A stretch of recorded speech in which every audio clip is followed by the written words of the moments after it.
Today is episode 33 with Dr. B. Welcome to the Harness Your ADHD Power podcast.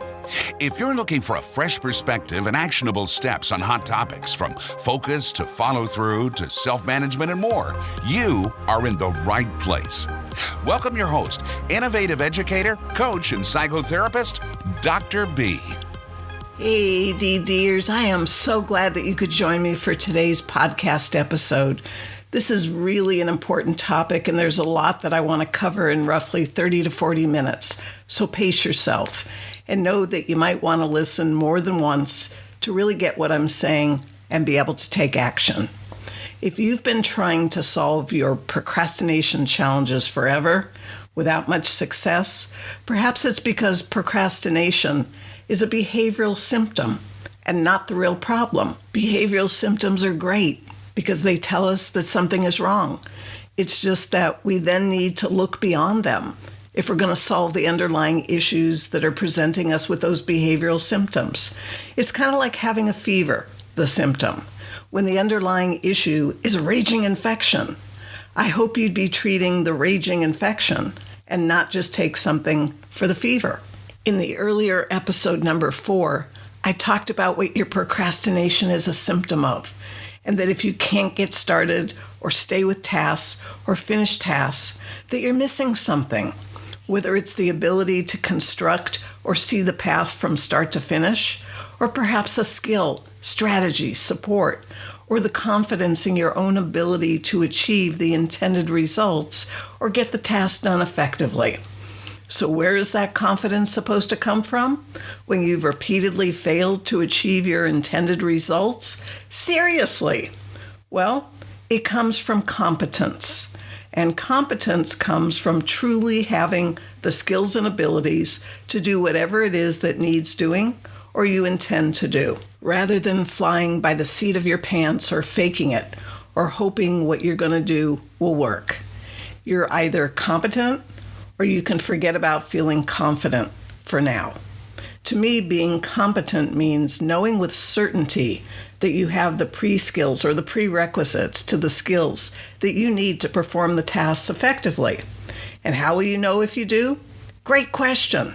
That's why I created a little companion PDF download for this podcast episode. It's a free download, and you'll find the link in the episode description on your mobile device, as well as available on my website in the podcast posts for this episode. I want to introduce you to Professor Alfred Bandura, if you aren't familiar with his name or his work. Back in 1997, he said that self-efficacy is different than confidence. Confidence is this vague term that refers to your strength of belief, but it doesn't necessarily say where your certainty is coming from. It's like you saying, I'm confident I can do that. I'd have to ask you, what makes you believe that you can do that? I'd want to know the evidence or the behind-the-scenes knowing that you have that allows you to make that statement. I'd want to know where your confidence is coming from. The evidence. It could be that you just finished a course or a training on that topic or that task, and you understand it thoroughly, and that's why you can make the confident statement. That would tell me why you're confident. Or are you just saying that you're confident because you hope that you can do it, but don't know with certainty that you have the skills or necessary training, and hence you don't really know that you can? Or you might even know with certainty that you don't have the skills, but you still hope that you can do it, hence fantasy or wishful thinking, which is very, very common. The differences are really important here. Self-efficacy is you believing you will be able to accomplish a specific task. It refers both to your capability level and your strength of belief in your capability level. You are confident that you can produce successful results because you are competent in the necessary skills, abilities, or beliefs to do so. Hence, competence equals confidence. A quote by Henry Ford is fitting here. He said, "Whether you think that you can or that you can't, you're usually right." So if you absolutely know you're competent and absolutely have the skills and abilities to do something, then you can be confident that you can succeed, or you can hope that you can do something, which is false confidence, because you really don't know that you have the competence, the skills that are needed, and so you might fail. I think the point here is that there is very clear reason for our failures and successes, which means that we can change what needs changing, gain the competence we need where we need it, and increase our rate of successes tremendously. And when I say you can be confident that you can succeed, I'm saying this assuming that you have all the skills needed to succeed, including the ability to activate yourself, plan, follow through, and reach your goals. According to Bandura, self-efficacy is not a trait that some of us have and others don't. He says that anyone, regardless of their past or their current situation, has the ability to exercise and strengthen their self-efficacy. In his writing, he offers 4 ways to build self-efficacy, and I've added a 5th of my own. The first is mastery experiences. I often talk about being a student of your own life, studying your behaviors, beliefs, actions, and results, and improving on your results by modifying what you do and how you believe. Bandura says that experiencing failure is important so that we can build resilience to it. We can do this by treating every failure as an opportunity to learn, modify, and measure our competence by taking different approaches. If we experience a lot of easy successes, it can actually hinder our future successes because we might develop the belief that results should happen quickly and easily, and when they don't, we're hugely disappointed. Mastery comes with practice, and so enjoying the process of learning and practicing in order to achieve mastery is essential. The next point is social modeling. I needed to find the right people for me to learn from in order to really understand what I needed to do and how to do it. This means you need to choose role models that can demonstrate their own self-efficacy, that you can see the evidence throughout their life. You can draw on role models from anywhere in the world these days due to the abundance of digital resources. You'll want to remain open-minded and teachable so that you can learn, practice, and gain mastery. The next point is social persuasion. I needed to not only find the right people for me, but also trust that by allowing them to help shape my behaviors, I would succeed. Social persuasion differs from social modeling in that it's having your mentor directly influence your self-efficacy by providing opportunities for mastery in a safe and purposeful manner. Criteria for the right mentor for you is someone who walks their talk, practices what they preach, and that who they are and what they stand for is what you want for yourself. Next is states of physiology. I've definitely had to do a lot of work with my physiology over the years. Learning to regulate my state was essential so that my interpretation of my self-efficacy wasn't biased. Your emotions, your mood, your physical state can definitely influence your interpretation of your self-efficacy. When you aren't in an optimal physiological state, you might experience a stronger sense of failure. In fact, you might even believe that you are a failure instead of that you failed to achieve a desired outcome. There is a huge difference between identity and behavior. This means that your habits of sleep, nutrition, hydration, exercise, or physical activity, socializing, and such are very important to your optimal physiological state and hence your self-efficacy. And the last one that I added, the 5th one, is vivid imagery. I've used mindfulness, meditation, visualization, and other modalities over the years to try on a behavior or a task or a situation before I actually try it in the real world. Research and my own training has taught me that whatever I can vividly imagine with rich sensory input is going to be processed by my mind as if it's real.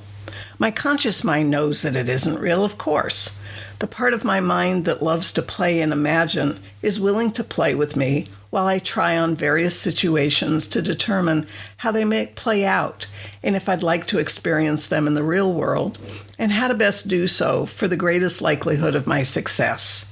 The short version of what you would be doing is vividly imagining yourself behaving effectively or successfully in a given situation. You would be controlling everything that's happening in your imagination so you can take a test run of your success. This is what many of the great athletes do. It's a practice run prior to the event that they're competing in, so they can perfectly envision their success and all the steps to that success. In a sense, they're having their success in advance of having it, rather than envisioning their failure, which many do, and end up failing to achieve a successful outcome. They set their mind up for failure, not success, rather than setting up for the success that they really want, and they can practice ahead of time. Quoting Bandura, "Without a resilient sense of efficacy, people are easily overwhelmed by adversities in their efforts to improve their lives and that of others." It's very important that we practice our inhibiting skill, as it impacts all the rest of what it is that we need to do. We have to be able to stop something, shift, and start something else. So much depends on the skill or ability. If there are skills that you're missing along the way, there will most likely be a breakdown in your ability to succeed. That's just how it works. Doesn't make it a moral issue, just that you're missing skills. And if you're willing to invest the time, effort, and energy to learn them, it's definitely doable. Remember, not achieving your goal or objective doesn't make you a failure. It's only that you failed to achieve an outcome, which is behavioral. But you, as the person, aren't a failure, which is your identity.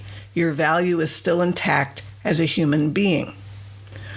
I'm a work in progress, just like you. I failed to achieve many of my goals in the time period that I set because I didn't really know what was involved or possess all the skills that I needed to be able to achieve my goals when I wanted to.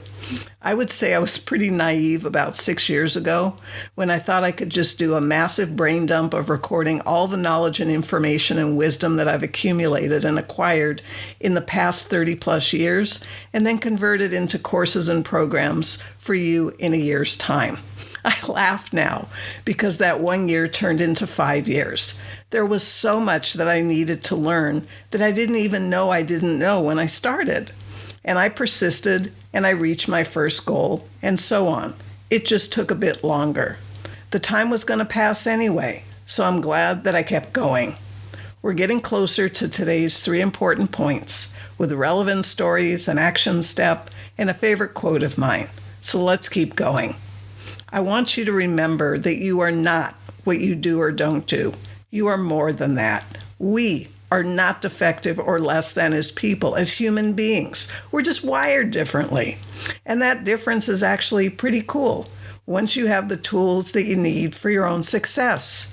In this case, it's you discovering whatever pre-skills or pieces of information that you might be missing and being open to learning and mastering them so that you can skillfully move forward and enjoy greater happiness and success in your life. Please understand that unpacking very complicated issues takes time, effort, and energy, and the ability to self-reflect on what you find. Don't allow yourself to become overwhelmed in the process. Rather, take your time and be thorough. That way you won't have to swing back around and investigate all over again. Seriously. If you didn't have the benefit of learning this stuff growing up, you can't expect yourself to master it overnight. Well, you can expect yourself like I did, but that would be really silly. Each piece of this process builds on what comes before it. So don't skip anything looking for a shortcut. There just aren't any if you want to master whatever you're missing. It takes lots and lots of practice to achieve mastery, and it is so worth it. In this episode, I'm going to dig deeper into the procrastination puzzle and piece together a different way of looking at this symptom, something that you can get into action about instead of sitting and waiting for the block to pass. How much time do we have? Not much. So let's get to it. Today's 3 important points are procrastinating when it's time to get started, procrastinating continuing with the task or the assignment, and procrastinating finishing up and moving on to whatever is next. This podcast is sponsored by Pure Potential with Dr. B. You can head over to drbarbaracohen.com and find the podcast show notes, great free content from Dr. B, plus programs and services. That's drbarbaracohen.com. Now back to being an adult with ADHD in today's world. It's almost story time, but first, you need a win. You need to remember and acknowledge and celebrate at least one thing that's good about you or has gone right for you today. Just one thing. Perhaps you'll be able to show up live for the Q&A in the community group tonight. That's a win. Or maybe you've reached out to me for support as a community member. Certainly a win. Or perhaps you've decided to start a gratitude journal and write down all that you're grateful for every day before you go to sleep. That's definitely a win. Whatever you choose is up to you. However, I want you to choose something and celebrate it right now, either aloud or to yourself. I want you to feel the win and acknowledge that at least one thing has gone right in your day, is right about you. Even if you're procrastinating on just about everything in your life right now, so what? That doesn't take away from the fact that at least one thing has gone right today or is right about you. You are a precious child of this universe and are called a human being, not a human doing, for good reason. You don't have to earn your value. You were born with it. Your value comes from who you are, not what you do. Got it? The reasons that you procrastinate when and where you do will reveal themselves soon enough. In the meantime, I'm going to share 3 stories with you, as well as talk about your responsibility in this, since you've got some work to do. I hope at least one of these stories is going to resonate with you and be of benefit. So let's keep going. Shifting gears to our first story. Becky had so many things that were urgent in her life and just didn't know where to start. Should she get her bills current since she had the money now? Or be updating her resume because she really wanted to get herself a better job? Or maybe she should focus on getting her home organized because no room was clutter-free and she just couldn't think straight with so much stuff everywhere. Or perhaps she should look at the months of mail that was sitting here and there, and most of it hadn't even been opened yet, let alone attended to, and there might be important stuff that she needed to know about. Or the list of what needed doing just kept going on and on. Becky appeared to be procrastinating because she truly didn't know where to start, and hence she couldn't get started with anything on the list. Some of you might be thinking, just start anywhere, since it all needs doing anyway. I guess you could think that way, but that just didn't work for Becky. The fact that she believed that there was a right place to start had paralyzed her because she didn't know what that right place to start was. She had no skills for triaging all the stuff that needed to be done or prioritizing them into a sequence that she could then move through with relative ease. She had no foresight skills to look ahead and see what would happen if she did A first or B or C, or to see what would happen if she didn't do X right away or Y or Z. She was trying to do her life with partial skills, and it was disabling her, meaning that these missing skills made her unable to do what needed doing. She was definitely frozen in a state of overwhelm and frustration. Becky desperately wanted to get her life in order and didn't even know the questions to ask or who to ask or how to even articulate what was stopping her. Whatever she'd tried to say in the past had only gotten her looks from people that made her feel worse, not better. You know the look. She knew that she wasn't stupid because she had pursued a college education and gotten her degree. In fact, she'd actually done quite well in college. That got her to thinking. When she was in college, there was a structure, a course of action steps already laid out for her to take to achieve her degree. She could ask her professors about triaging and sequencing and prioritizing of her academic workload, and they gave her guidance. She could consult with her academic advisor about course selection, as well as any accommodations that she needed to do well and make the most of her strengths. What Becky realized was that her college education had not prepared her for life outside of college, that she was able to perform well in a pre-structured environment with clear expectations and professors and advisors who she could consult with should anything be confusing to her. She used all of the resources at her disposal in college, and she excelled. Once she left college, life expected her to know how to do everything that her college was doing for her and more. What her college education had failed to teach her was how to gain the skills that the college staff provided her with, kind of the scaffolding that supported her at a baseline of efficiency that she could excel from. She had no idea how to map over the skills into her life outside of college because she hadn't been taught the skills directly, only provided with the support. Some background facts. Millions of adults who thrive in college fail to thrive outside of college because they're not taught the skills that they're missing in order to do so. Not only do adults need to create the structures and schedules and plans and accountability and follow through and rewards on their own, they need to set up the consequences and follow through on receiving those consequences if they don't do what they need to do when they need to do it. That's a very tall order, to say the least. What I'm talking about here is your ability or lack of it to self-regulate. In other words, to control yourself, to stop when you need to, shift gears, and start something else when it's time to do so, to be able to change your behavior in order to achieve a goal, to say no to you when it's appropriate and yes when it's okay to do so, to be able to get yourself to take action when you're supposed to take action without delays, provided that you know what the action is that you're supposed to take and you have the skills necessary to take that action step, to be able to stay with tasks, complete them, and move on to whatever comes next. I'm also talking about your ability to remember what you're supposed to do and when, to have hindsight and learn from past mistakes, as well as foresight to have a sense of what's coming and when, to control your responses and not just blurt out impulsively, to truly connect with others so you're engaged rather than aloof, to self-motivate rather than to be motivated from outside consequences or rewards, and to have mental flexibility so that you're able to see good alternatives should the original plan not work out.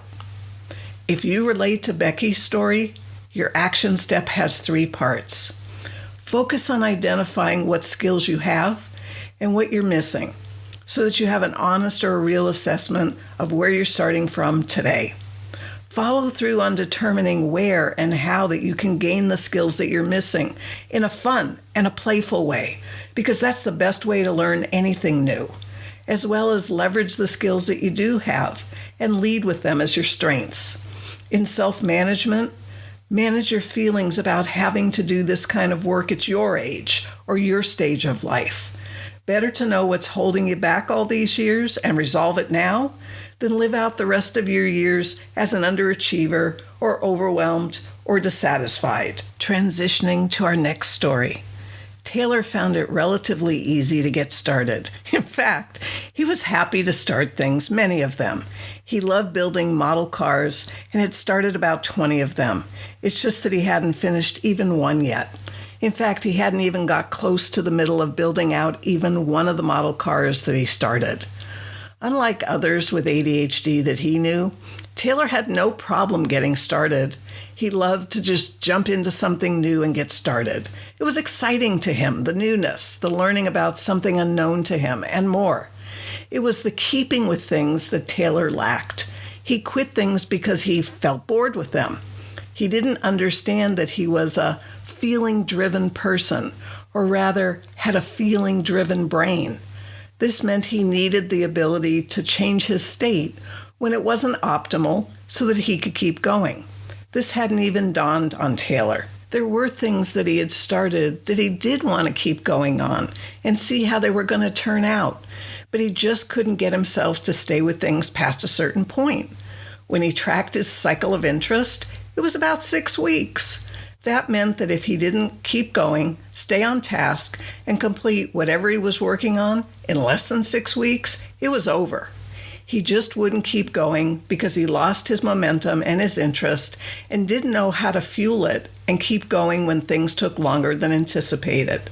Like Becky, Taylor looked like he was procrastinating on continuing with a task that he had started. He tried all kinds of incentivizing strategies to keep himself going, and none of them worked for him. It seemed so odd to him that he could keep going on a task or a project at work and take it the distance that was his responsibility, and then hand it off to the next person to complete their part. Some background facts. Like many adults with ADHD, Taylor was motivated by external factors, often referred to as external locus of control. He could perform when he was accountable to others outside of himself, but not to himself. Since it's said that those of us with ADHD are feeling-driven people, we need to learn about what it means and how to use feelings to drive us, when and how we need them to, rather than derail or stop us. If you relate to Taylor's story, your action step has 3 parts. Focus on determining which feelings drive you and how long your interest cycle is. Follow through on beginning to build your feeling library or resources so you have feelings available to easily access and shift your state with. Self-manage your feelings about needing to do things that others don't have to do in order for you to keep going on tasks. Having strategies and tools to keep you going are worth the extra effort to learn and master. Transitioning to our next story.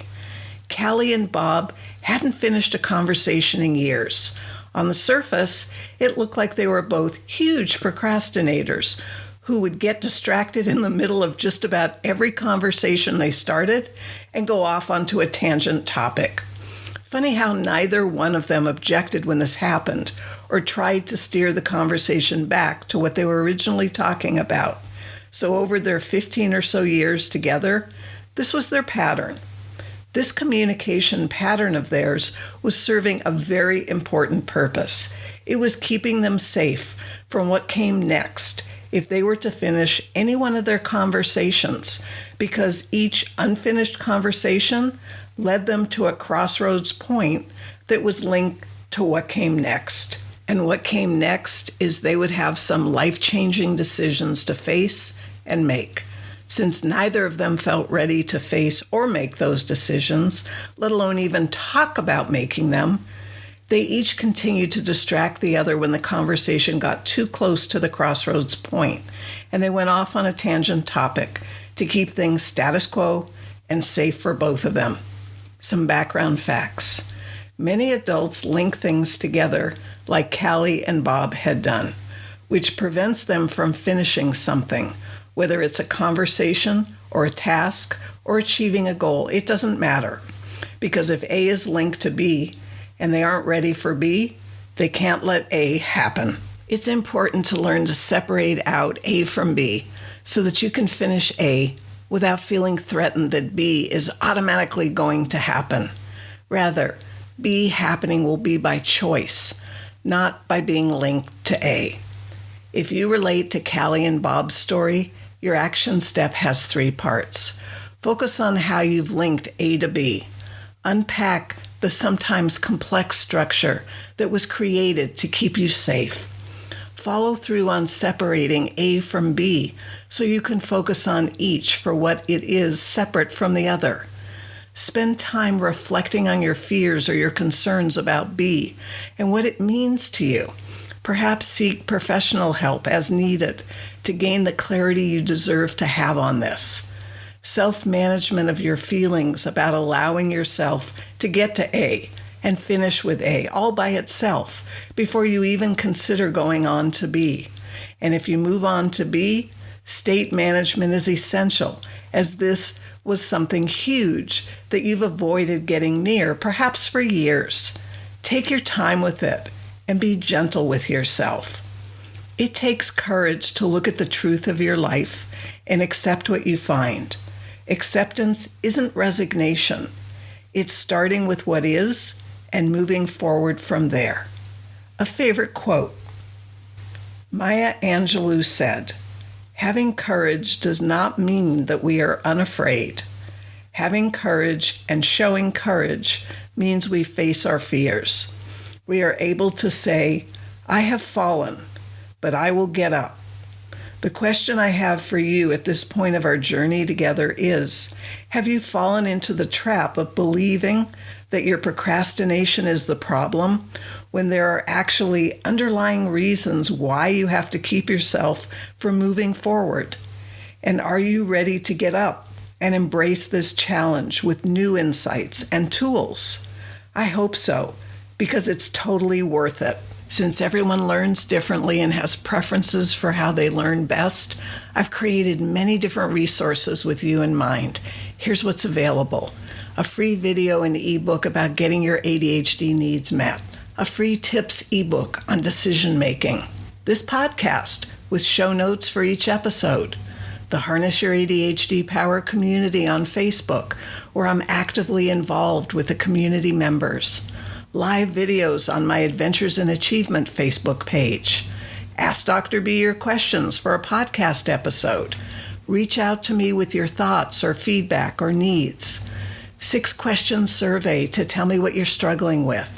And my innovative online coaching and educational program, Adventures in Achievement, which opens tomorrow, August 15th, for limited enrollment. If you get on the wait list today, you'll receive additional information today to know if this might be right for you, plus early enrollment links to get started right away. All the resource links are in the episode description, as well as on my website. Be sure to take advantage of everything that I continue to generate with you in mind. And please reach out to me directly if there's something else that you'd like to see as a resource or something that you'd like to tell me about this show and what would work even better for you. I really do want to hear from you because your needs matter to me, and I want to understand how to best serve your needs rather than just guess. No matter how you choose to have me serve your needs, it's an honor to accompany you on your journey and make a difference in the quality of your life. Thanks for listening today and in the future. New episodes are released on Mondays and Thursdays. As a subscriber, the newest episode will be in your feed by 1 a.m. Pacific time. Plus, you won't miss out on any of the extra episodes that I create. Certainly a great reason to subscribe. Remember to check the Ask Dr. B episodes for answers to your questions if you asked any of me, or just enjoy all the episodes. Please help me to reach all those in need of this information by sharing this podcast on your social media as well as with family and friends. If you'd like to do a little more, please rate the show and perhaps write a thoughtful review on iTunes. Just a few words about how the show is helping you, if it is. I read every review that's posted and every email I receive. I love hearing from you. It means a lot to me to know that your life is getting a little bit better every time we get together. So that's about it for today. If you want to download the show notes or access additional resources or services, you'll find the links in the description on your mobile device and on my website. That is, if that's of interest to you. Thanks for listening. Until the next time, bye for now. Thanks for your undivided attention. If you're hungry to make positive changes in your life, head over to drbarbaracohen.com and see how Dr. B can help you today. Whether you love making changes with one-to-one attention and community support, or on your own with self-study, or could benefit from coaching or psychotherapy, you'll find all the information right there at drbarbaracohen.com.